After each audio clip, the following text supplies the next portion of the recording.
Residents in New South Wales and Queensland have been warned to limit their energy usage due to coal and gas shortages. So now let's bring in the Nationals' Senator Matt Canavan. Senator, were you watching that game this morning, by the way, Matt? I did, although I missed my alarm, Peter, so I missed the first 60 minutes. As long as you get the penalty shootout, that's the only bit you need. But apparently the first shot on goal was in the 80th minute or so I didn't miss too much. But what an achievement. So that was great. Great stuff for the Socceroos. Great stuff, yeah, great work by the Socceroos.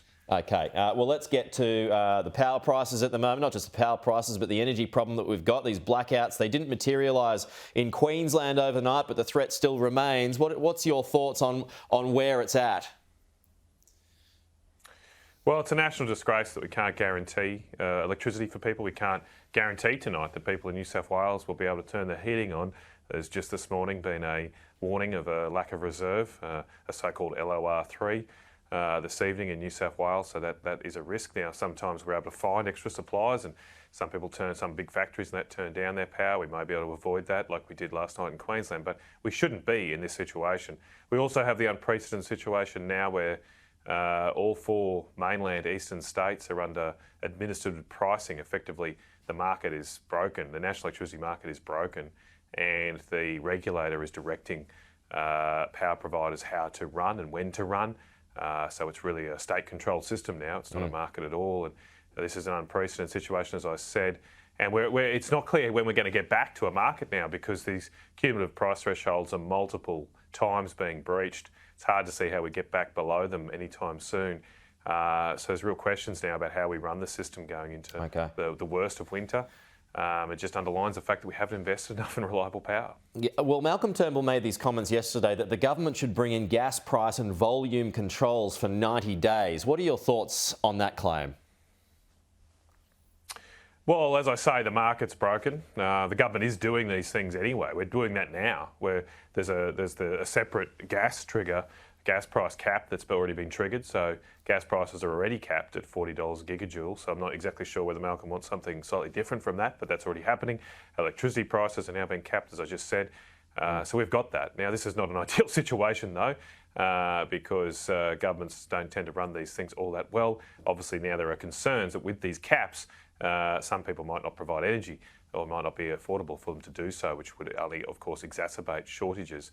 As I say, what we need now is to invest in reliable power. We need to put aside net zero emissions by 2050. That all sounds great, but I think people want to be able to turn their heaters on in 2022. Right. So, not worry too much about net zero in 2050. So a lot of the answers, Matt, at the moment are long term. So in your view, what's your take on a short-term fix? Yeah.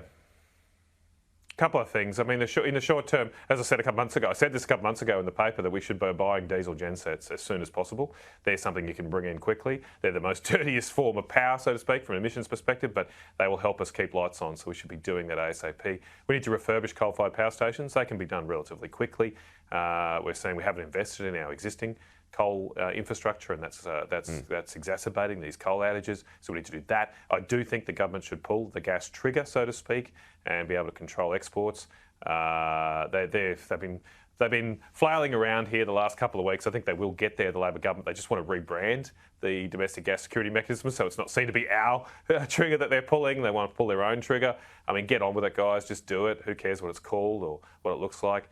Get on with it. And then finally, look, for the medium term, we should be building coal-fired power stations, Peter. Let's build one. We could build one in a couple of years. It would be online sooner than snowy, and would just give us this ability to keep our lights on and save as many manufacturing jobs. That's what's at real risk now, is that we don't exactly know what happened in Queensland yesterday, but more than likely some large manufacturers decided to switch off and get paid to do so.